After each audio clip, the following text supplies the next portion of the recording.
Hey guys, it's Coach Steve, and I've got this week's workout brief.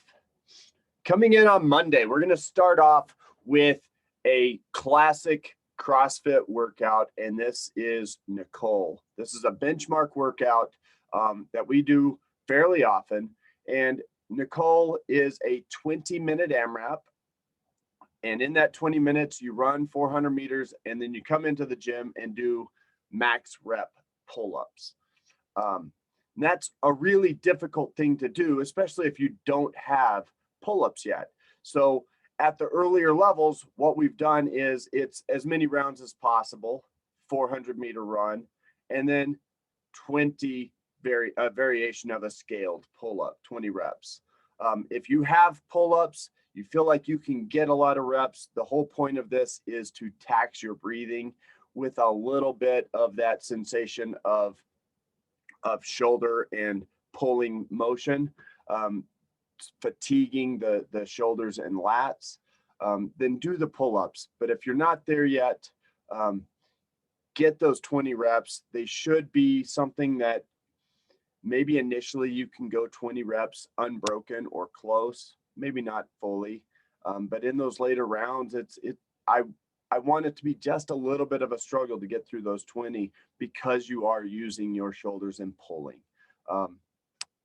In order to get to this workout, we're going to work up to pull-ups. You can either practice with some bands or work on adding some weight, or just practice kipping and getting into this workout, go into it.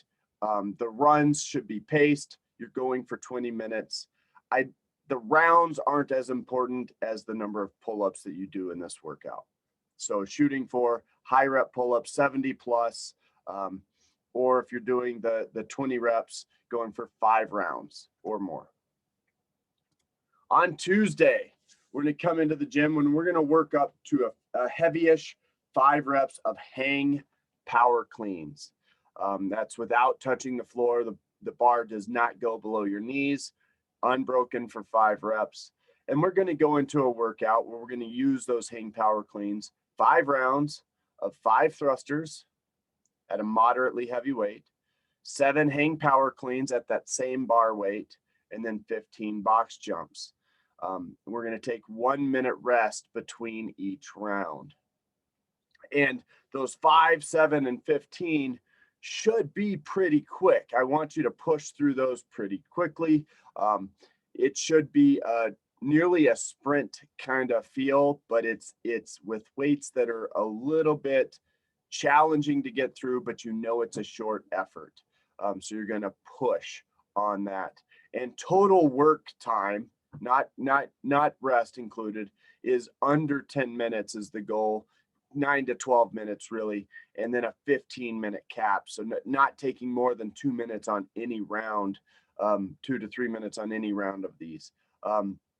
Pushing hard, treating it like a sprint with a rest is the goal of this workout with moderately heavy weights for you.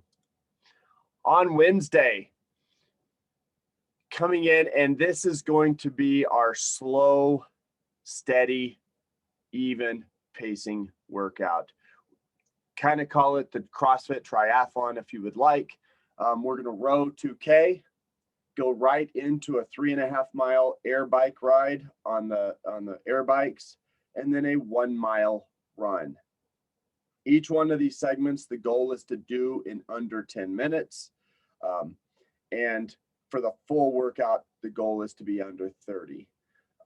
All of these should be at a very maintainable pace. We're looking for a sustained pacing here, something that you can continue to do. This is the exact opposite of our Tuesday workout. This one, we are wanting to go long and even. Find that pace, get comfortable with it, spend the time in it, breathe through it, and just understand where your gears are for this 30-minute type of effort.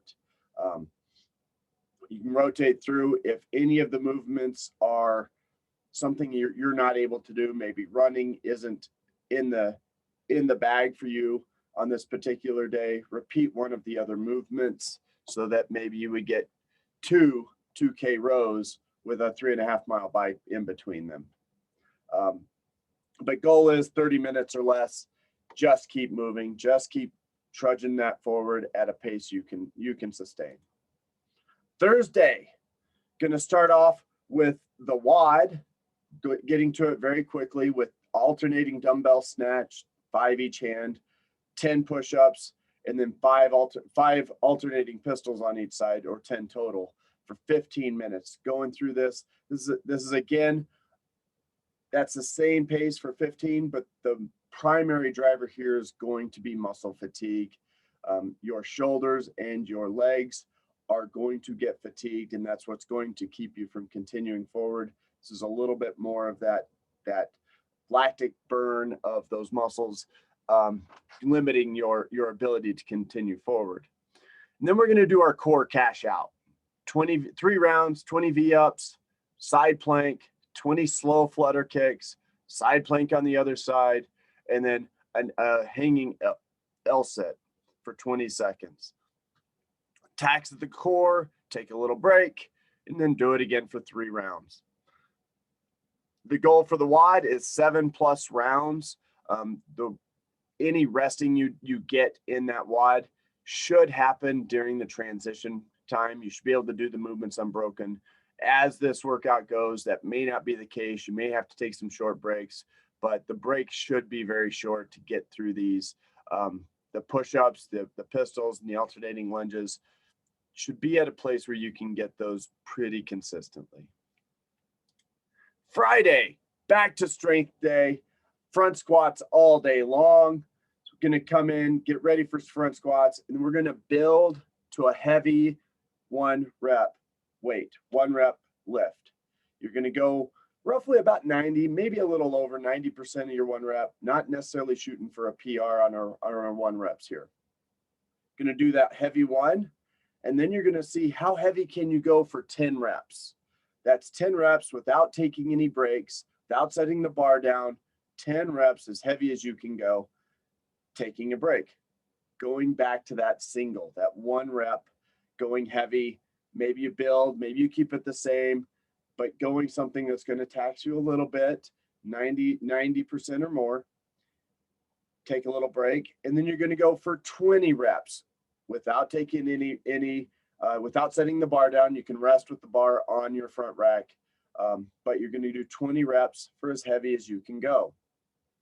Rest, back to to 1 rep, going heavy, and then you're going to go heavy as you can for 30 reps. The interesting thing about this workout is the 1 reps are there to solidify the movement, make sure you're moving well. They should be the exact same movement that you feel in all of the higher rep activities. But those high reps are going to start burning, and you're going to start breathing really, really hard. And we want those things to converge. We want you to get to a point where I don't know which one's the biggest limiting factor, but this is really hard. And that's where this workout gets really, really hard. Is the heavier you go, the harder you push on those higher rep efforts, the harder this workout gets, and means you have to take those breaks in between sets. Going for as heavy as you can, the way you get a better score is go heavier on those high rep sets. The low rep sets will not get you as much as you think you want to do. Saturday is coming in. We're going to start off with a max rep double unders. We'll spend some time on it, about 10, 15, 20 minutes, playing with double unders, seeing how many you can get. This is an opportunity that if you don't have consistent double unders, to practice those. If you do have consistent double unders, how many can you get? Can you get to that triple digit number? Can you get to 200 or 300? This is a time to practice that and push into that place that maybe you just don't spend time on in a normal class. Once we're through the double unders, we're going into a 16-minute AMRAP. Fairly simple, which means you're going to be able to push at a pretty good clip.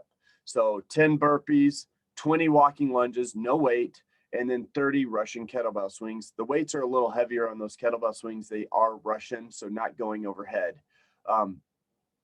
The goal for that is to go about 4+ rounds in that WOD, and really just going to a place where it's mostly just going, just moving.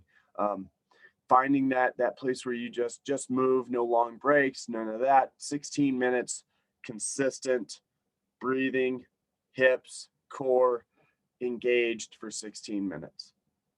That's what we have coming up this week, guys. Look forward to getting everybody in the gym, getting stronger, playing with some of these movements, and just being better athletes. Bye.